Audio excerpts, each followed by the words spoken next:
The Knicks open the season. Did we see anything good or more of the same?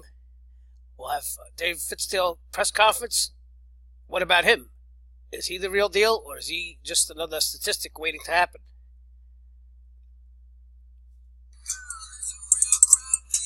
Yeah.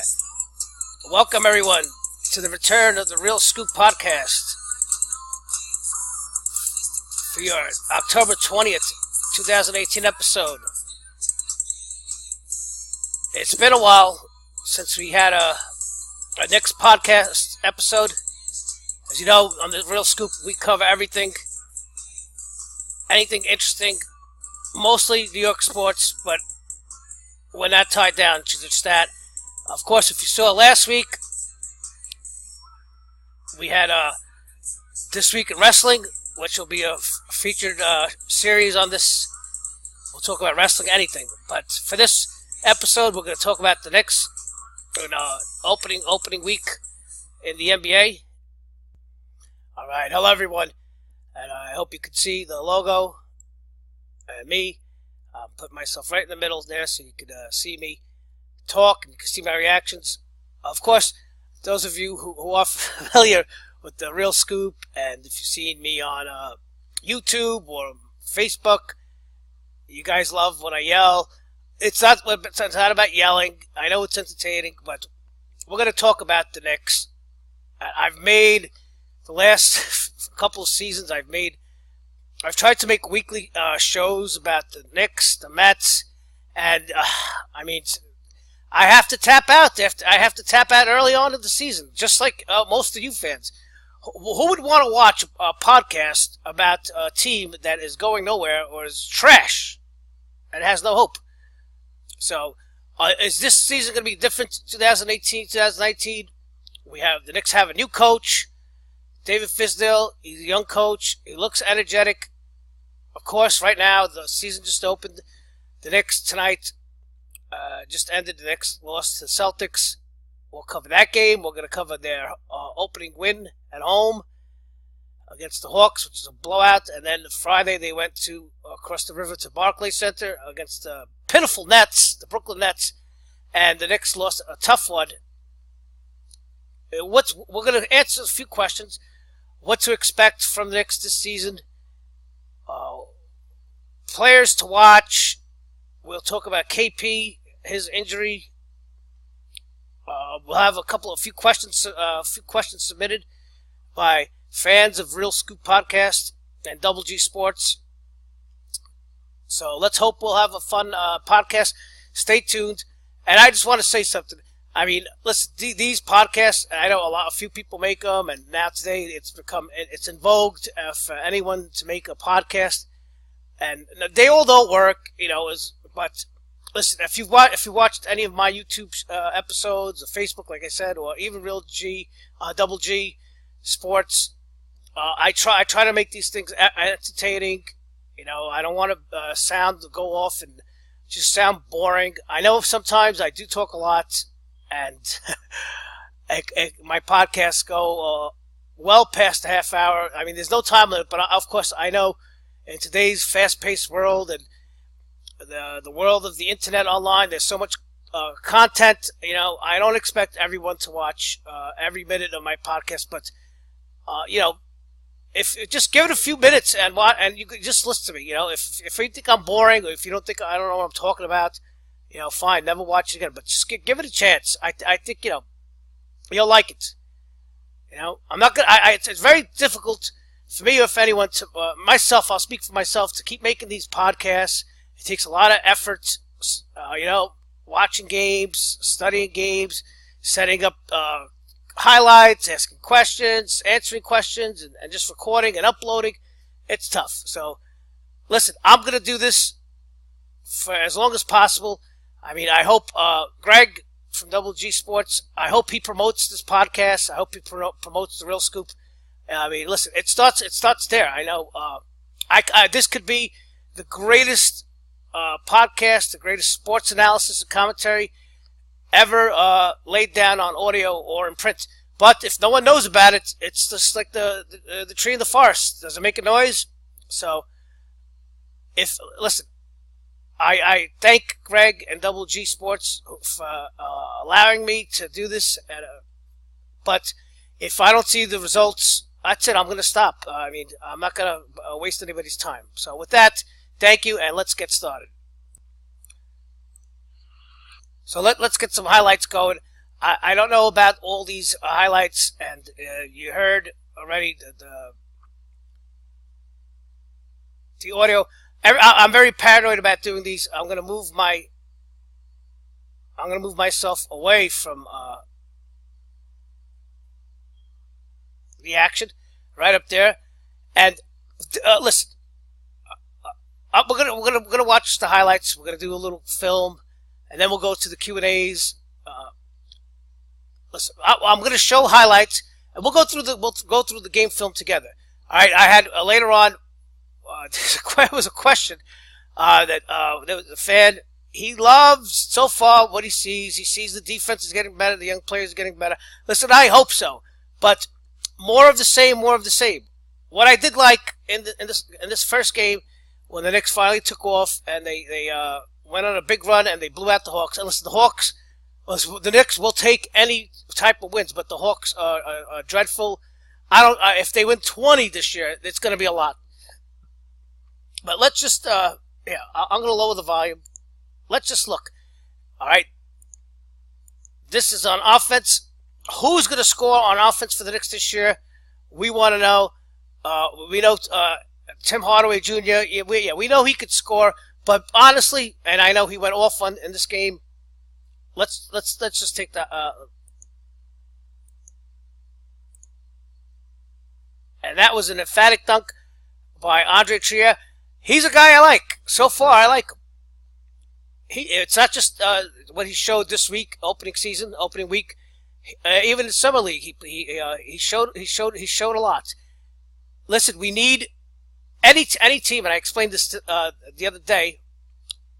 In the NBA, a team that's rebuilding, who's going from the cellar to upstart to contender to hopefully championship contender and hopefully championship level. Those teams, I mean, you just go back how many years you want, and any dominant team that became dominant, they got there through draft picks high draft picks that became productive draft picks. Of course, a free agent signing here and there, or a big major trade. But, and this is the big but, most of those teams always have wind up having a player on that team that emerges out of nowhere. All right, what I mean nowhere is like they weren't expected to be a productive NBA player or a big productive NBA player. Maybe they were expected just to be a seventh man, eighth man down the line. Hopefully they could contribute in somehow, some way. But then all of a sudden, these players go beyond expectations and go really, the sky's the limit. They become either borderline all-stars or all-stars. And the Knicks need some of these guys. They need one. I mean, these players don't come often, because in the NBA it's very hard to be a superstar or star. The NBA is a very difficult league. All right, right now, you hear a lot of people down on the NBA, especially the older fans, and they have every right to be. There's no defense. I always say that every 5 minutes. This defense has gone. Oh, they used to play like that. Listen, the game is still played with 2 hoops and 1 basketball. Okay, defense is just as much a part of the NBA as offense is. Everybody can score in the NBA. We want to see defense, and on this Knicks team, we want to see defense. I don't care if you score 25 points. I don't care if you have a crazy dunk that's shown. I don't care. But Trier is one to watch. We'll do a little bio on him in a little while. But let's look at the defense. Yeah, see, everybody gets happy. It's always this. We saw this with Carmelo Anthony. The guy was an all-star, future Hall of Famer, and he was still getting happy every time he hit a three-pointer. Knox, we'll talk about Knox also, and his latest, he got injured. It's like, what is this? The Knicks hired the New York Mets medical staff. Seriously, come on. Of course, see, they'll show these highlights over and over again. And this is that was the ESPN generation. All right, I wanted to go very quickly over these highlights, and this is against the Hawks the other day when the Knicks came back from early deficit and they went crazy and they wanted a big blowout. But just look at. I'm going to stop it. Okay, now you see. Every possession, we've seen probably over since the last 15 years. It's like watching the same game. They get back, they're disorganized. They don't know where they're going. It's almost automatic. Either the opposing player drives straight to the lane, or he kicks it out. He pumps it and kicks out to a shooter for. It seems like an automatic 3-pointer. Okay, that we see here. 1, 2. So these guys are out of the play. He's out of the play. He's already out of the play because he has an open lane. Now, if he converges on him, now you got an open play. So everybody's got to stick to each other. And this is something that Fizdale has got to correct. Now, whoever, any coach. Just like I was saying, okay? It was just like I was saying. These guys are out of the play. He's out of the play. He's out of the play. And if he converges, it's an easy layup. All right? He messed up the play. He messed the play up completely. If I'm the coach, I would have yelled at him. And and the Hawks wound up scoring. And again, mind you, this is an abysmal Hawks team. And I know this is early in the game. What have we been working on all summer? All right, here we go again. He's out of the play. He's out of the play. He's out of the play because now he has to go over here. He's gonna set up over here. Same old. There's about 8 minutes of footage here, and I counted about 7, 8 mistakes. Everybody's going crazy about the offense. Right here. Out of the play. He's out of the play, and he's out of the play. So you got four Knicks who have no coverage on the man with the ball. He could just step outside, and he could just pop up and hit a little jumper off, pump fake, and he's gonna have a big play. Let's see what he does. Oh, a little pump play. And that's not even a good play. Again, these Hawks are terrible. This Hawks team's terrible. Again, I would have yelled at him. I would have yelled at that play. Of course, now this is some defense. See, now they converge on him, and even then they don't converge on him. Cantor, they feel he could set up 1-on-1. And look, if I hold on, I'll show you. Let's extend that play again. He's got this. He's got a wide open man here for 3. And guess what? If he was to pass it out here, who's that? Hardaway Jr. He would scramble and go over there, and then he would just pass it back down there for the wide open shots. And I'm sure Vince Carter would be wide open. I want to see what have they been doing all summer. And you're gonna hear me go crazy and rant, and maybe you get tired of my voice right away. If there's no defense, forget it. If the Knicks don't improve on defense, if they don't put forth a great effort by hustling and playing hard from the start of the opening buzzer to the end of the opening buzzer, regardless of the score, it means 0. Win or lose, it means 0. Look at that.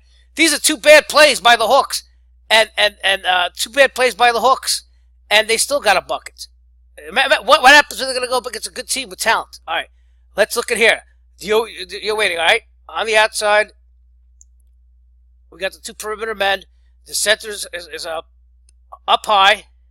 He's going to, you can see right now, he's going to pick and roll. He's going to probably go off on his own. Oh, it was a cut.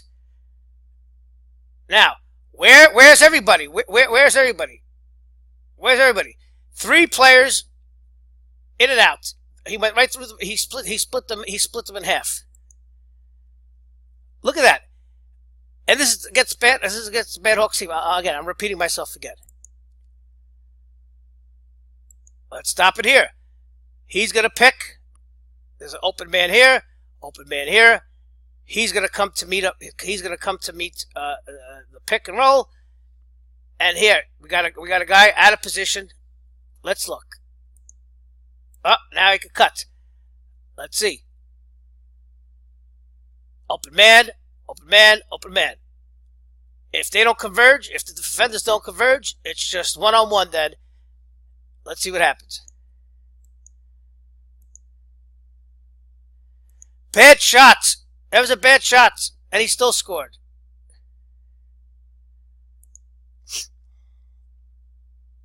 This is the opening quarter. Let's see on offense. Are the Knicks going to rely on hitting a bad, low percentage three-point field goal? Are they going to drive? What are they going to do?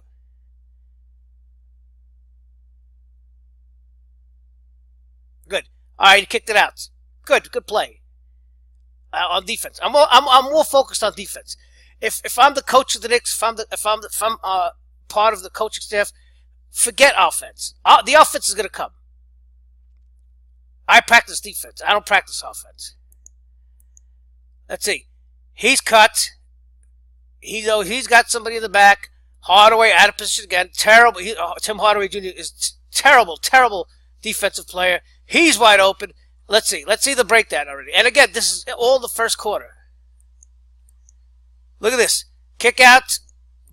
And he missed it. Again, the Hawks are terrible. Let's see if somebody goes for, that's another thing. I want to see people diving for loose balls. All right, fine. This is a gimme play. Who cares? Oh, wow. Tony Burke. Oh, wow. Trey Burke. Again, Knicks on offense. Trey Burke for three. It looks pretty good. That's what they need to do. Let's go back on defense here. Again, this is, I have to repeat myself. You're probably saying, oh my God, this guy is so effing boring. But then I'm only reporting what I talk about, what I see. Prince, open. Again, same scenario. These two guys are out of it. They're useless. He's useless. It's one-on-one. Do you think the Knicks are ever going to get back in transition and set up correctly on defense? Cut. What's going to happen when Russell Westbrook or James Harden or LeBron James is playing point guard? Or Kyrie Irving, like we saw Saturday night. And this is, again, bad. These Hawks are terrible. This is as bad as you can get. So you have a block. At least it's effort. Good effort on the part of the rookie. He's impressed me a little bit. And of course, again, space wide open. This is where it's going to happen. Let's see how the play breaks down. All right. Now you got coverage. I understand. Ever since the league went to zone defense, that's when the defense or the overall defense of the league went down. I mean, can we go back to the man-to-man? I don't know if it's optional, but let's have players, teams play man-to-man again. Listen, in the old days, if you can't guard your man, you couldn't get playing time. That was the NBA. I suppose at least today, 30%, 35% of the current NBA players should not be in the NBA. And you say, oh, why, Frank? Because of expansion. The NBA expanded. There should be about 3-4 teams that shouldn't be in the NBA. And that's now they expanded the amount of the roster, right? From 12 to 15.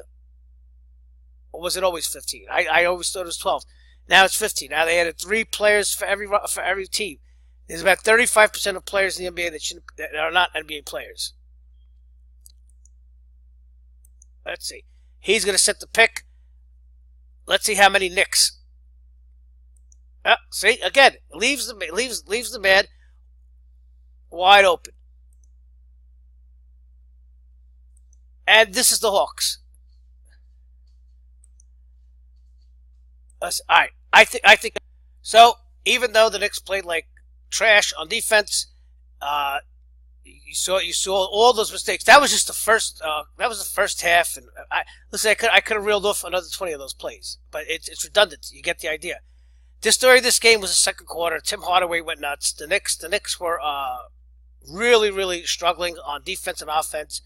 And they even went so far as to credit a fan who hit a half court shot during a commercial break, and that's when the Knicks started and went on a 15-0 run.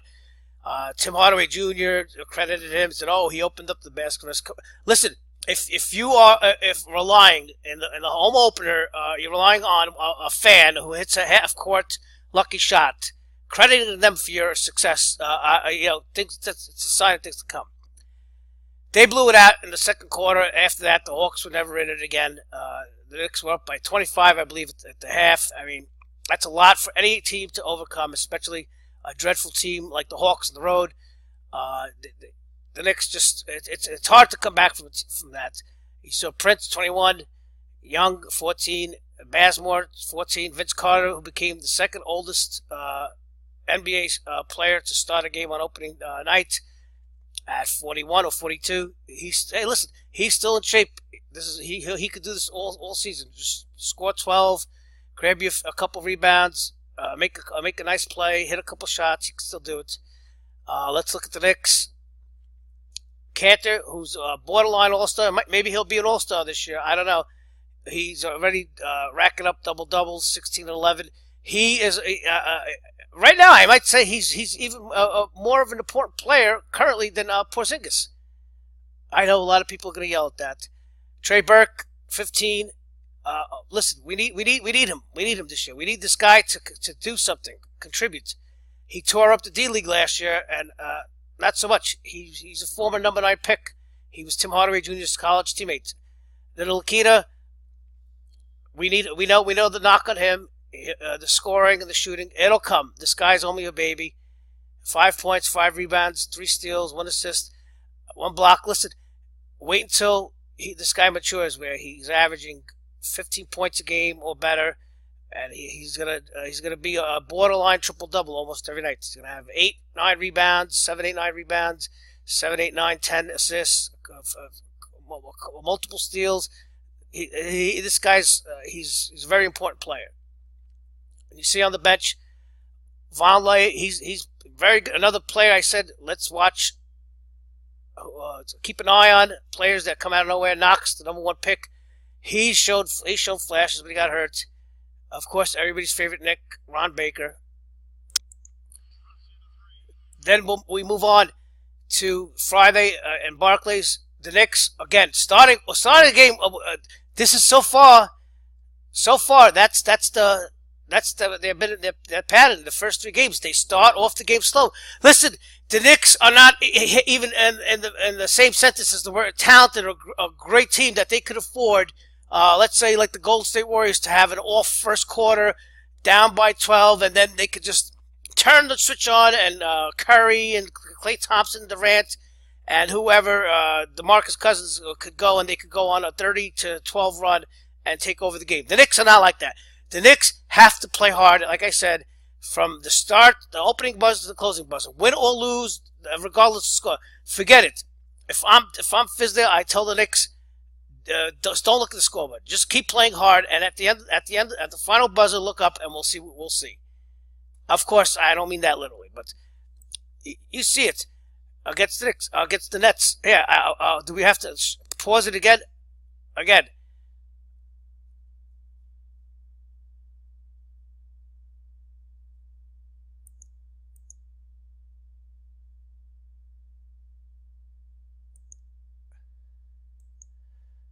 Defense, Swiss cheese defense. Nobody's play. Are you pretending to play defense? All right, wow, wonderful offense. Yeah, see, everybody goes crazy about the offense. You got to worry about the defense. Who's that? That look like Kristaps Porzingis. That's another guy off the bench. I forgot his name. Barrio has Noah. Let's look at the very important plays on defense. Remember what we saw against the Hawks? He's out of the play. He's out of the play. He's out of the play. What's going to happen? Let's see.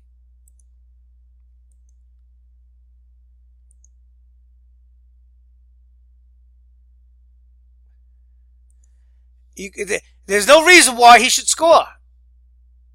Soft defense. They're playing on their heels. The Knicks are playing defense on their heels. And I'm not going to go through the highlights again. I don't want to get sick. All right, yeah. I don't want to start going through the highlights.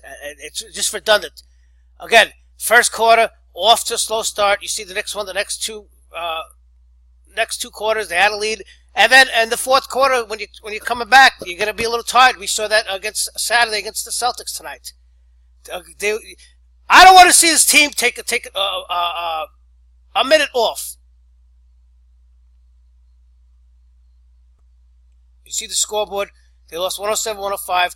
The Knicks played the Hawks and the Nets, two teams that are going to finish probably in the top 5 in the draft, in the lottery, right? Cantor, 29-10. We know he's going to get his. Tim Hardaway's going to get his. And don't let this Tim Hardaway fool you. Look, 10 for 25. He needs a lot of shots to score, okay? Listen, I'm going to get on Tim Hardaway a lot because he's probably the best player currently on the Knicks. Even since his first go-round with the Knicks. Tim Hardaway can light it up on offense. We know when he gets hot, he is as good as anybody. But his trouble has always been, and still is, defense. He can't guard anyone. Tim Hardaway Jr., see what I just said, because he's the best player on the Knicks. I don't want to get on him, which both statements are true. However, Tim Hardaway Jr. is not a starter on a good team. On a good team, on a playoff team, on a contender, he is a 6th, 7th, 8th man. He should be instant offense. And tonight against the Celtics, you saw it. He gave up a play at the end on defense. He shouldn't be on the floor in the fourth quarter in those crucial moments. That's why, come February, I think he should be one of the first names brought up when it's time to.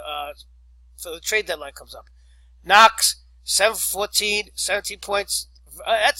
He shot 50, 6 rebounds. This kid's just fondling himself. He looks really athletic. Let's hope he pans out. All right, so let's quickly go to David Fitzgerald's conference. Let's see what he has to say. This is after Saturday night, October 21st, after the loss to the Celtics. Listen, this guy right now, he's on the honeymoon. It's going to end real fast if the Knicks start off 3-14. Get a sense, are you guys going to send him for an MRI? We bring him They're talking about Knox, his injury. As the head coach, what's your feeling when you're watching him? How sick do you feel at that moment? I had a real bad feeling in my gut on the way down. With my angle, I can see the thing basically hit the floor, going to the floor. So I knew right away when he stayed down that he was good. So, I feel for the kid. Honestly, he's had his fair share of adversity already, and that was what I joked with him about. I said, "Welcome to the NBA. You play like crap, you play great, and then you get hurt. That's the roller coaster of I hope. So this is good for him to play. Oh, I stumped that play. I hope this is Fizdale's public persona, being a goofball and laughing at the press. I hope he's different inside because if he's anything like this in the locker room, he ain't gonna work out.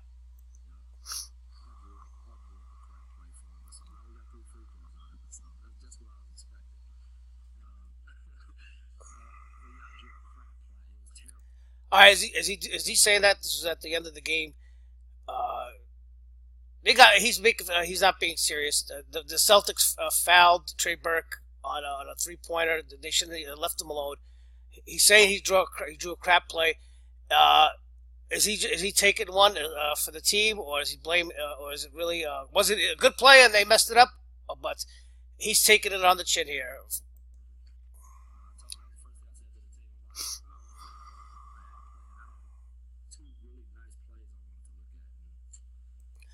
And again, you prepared all summer, all season.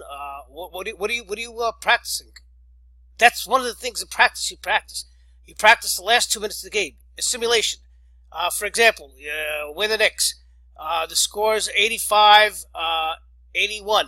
We're losing. 2 minutes. Start. Let's pretend like we're closing out the game. Okay. You're supposed to have plays drawn up already. Practice those plays.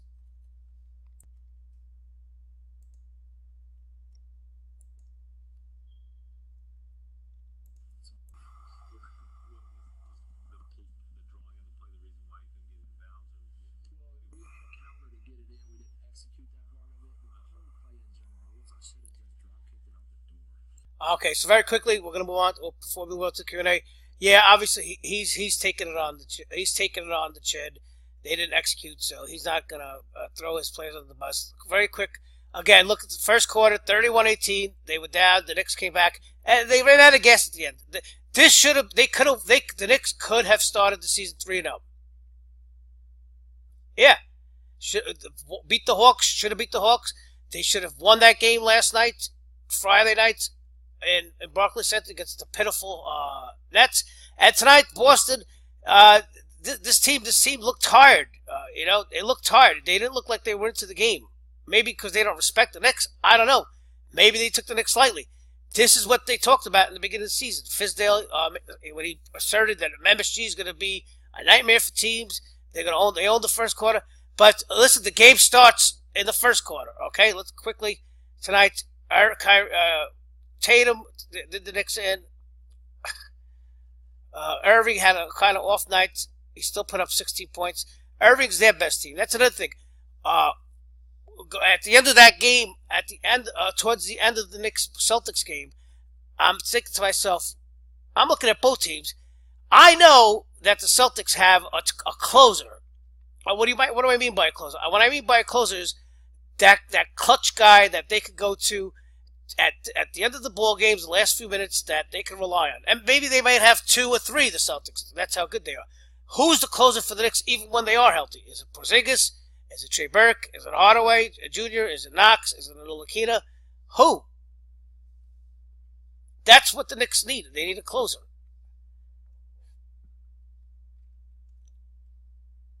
And you see, Cantor again. He's gonna have double doubles. They said he's the first guy to start off 3 triple doubles. Who cares? Their stats, but he's like I said. Even when Porzingis is there, I think he's their best player right now. Trey Burke, we talked about him. Ntilikina off night, not in the game. Personal fouls. Hardaway Jr. 8 for 21, 24 points. Again, he's a bench player. He needs to come off the bench on a good team. Trier off the bench tonight, 15 points. Dotson, Knox, we know he got hurt. We'll talk about him. So let's move on to the Q&A. Real quick, Knox sprained his ankle. We just saw, as we saw.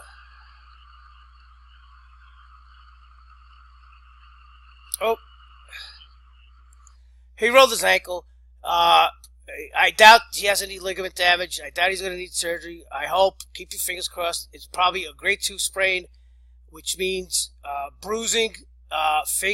He'll probably be out 2 weeks. 2 weeks or more. He's a rookie. He just debuted. They're not going to rush him back.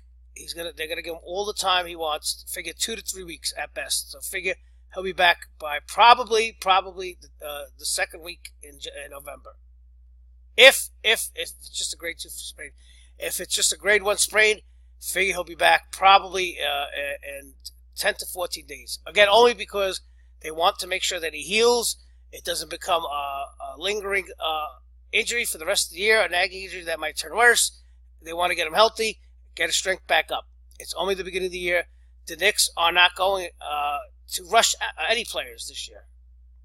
All right, so we'll do a little quick fun mailbag from around the league, around the horn. Coach Jay writes, where will the Knicks finish this year in the East? A lot of the questions mentioned this. Where would they finish? Listen, they're not. I don't know. No higher than 8th. I don't see them higher than 8th or 7th. That's ridiculous. It's a long season. You know, the Knicks are going to be outgunned a lot of nights, just talent-wise. Like I said, if they could play, they could all the players could buy in, play with a hustle and effort, make it the number 1 priority to play defense. I think it could be an exciting year. Now, listen, are they going to win a lot of games? Probably not, but at least be competitive. And listen, this is also a real mental challenge in the NBA. That even when you play tough, even when you give it 100% from opening buzzer to closing buzzer, there's going to be a lot of nights when you're not as a team, when you don't have elite talent on your team, where you're going to lose, and that's going to be the tough thing for these young Knicks. Right? Even if you lose, you got to shake it off and come back the next night, just as enthused and hungry as you were that night. You can't have any off nights. You got to be professional. Eventually, help will come. You know, help will come for these Knicks. The Knicks that you see on the court now, that are on the roster, when the Knicks do, if and when they do become playoff contenders, legit playoff contenders, maybe there'll be 3, 4 players on this current roster that you'll see on that team. It's going to be a lot of different faces. So thanks, Jay. Hopefully they'll finish hopefully competitive.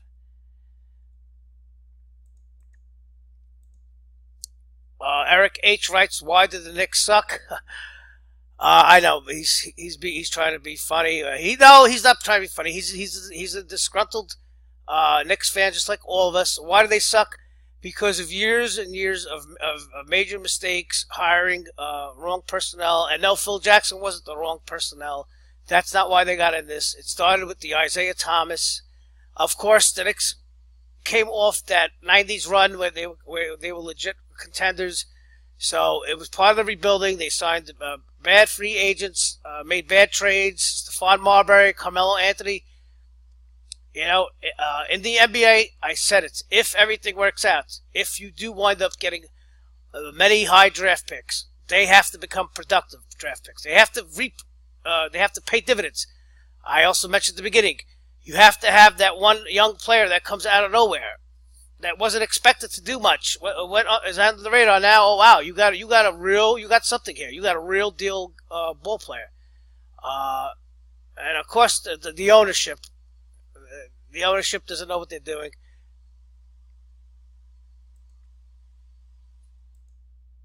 I have a question. Can they make the playoffs as an 8 seed? Andrew from Queens writes, Andrew, maybe they can, but the question is, do you want them to? What's going to happen? That's just going to be a moral. That's going to be just a moral victory, making the 8 seed. What do you want to do? You want to get squashed by the Celtics in 3 games? Lucky to win 4, or lucky if you win 1 game and get bounced out in 4? That's what you got to ask yourself. Yeah, maybe, but maybe do they want to? I don't know. If in March they're 2 games out the 8 seed, yeah, I say go for it. Why not? Next question. Yes, why are the Knicks fans dumb? Every year after 105 games, they think they'll be good. Nick D from Staten Island. Nick, it's not that they're dumb. It's just they're very optimistic. They want to have a basketball team to cheer for. Yeah, but every year is the same thing. Now, last year was after a month. Remember, the Knicks were really holding down home court, and we heard, they're going to make the playoffs. Listen, again, in the NBA, upstart teams will start playing well at home, and their problems usually lay on the road. They can't win road games. To become a real championship contender, the signal will be when your team starts winning games on the road. When they start winning, going into buildings where teams are bottom dwellers or trash, and you blow them out, and then when you go into the elite teams around the league, the Golden State Warriors, the Celtics, the Torontos, the Oklahomas, when you go into those arenas, and you might wind up stealing a game here or a game there. Other than that, hey, listen, it's just listen, I guess that's why we're doing these podcasts, to explain these things. The Knox injury, how long? Nick D, I think I already explained. He rolled his ankle. If it's a second-degree sprain, that means there's bruising. They'll keep him out about 3 weeks. They're not going to rush him. They're going to make sure his ankle's 100%, and not only that he's back in basketball shape. They don't want this to be a lingering, recurring injury. And no, it's not a knock. No pun intended against Knox about his health. It happens in the league. You heard Fizdale. Are you excited for LeBron James' LA debut? This is Mark R. from Staten Island. No, not really. I guess the ESPN is, of course. They're trying to sell a lot of games on ABC, and of course it's going to be. They have it now. They're going to have they got to replace their marquee team. So last year and the years prior to that has been LeBron on the Cavs. The Cavs now don't have LeBron, so now they're going to switch over and really promote the Lakers as an exciting team. And yeah, the Lakers will be a team to watch, with LeBron there. Are the Knicks going to get swept by the Lakers this year? Probably. Like you just heard me say, that's going to be a team that the Knicks are going to meet players that they don't have answers for, only because of talent. LeBron, Ingram, you name it, whoever. And those might be nights where hustle, effort, and playing good D, it might not be enough. But who cares if they do get swept? All right, that's the end of the calls. That's the end of that's the end of everything.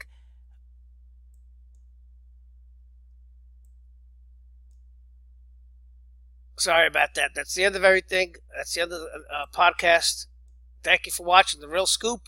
Hopefully you liked it. Hopefully you're going to come back for another healthy serving of news, rumors, and analysis. We'll see you next week, and hopefully we'll have more good news about the Knicks and the NBA.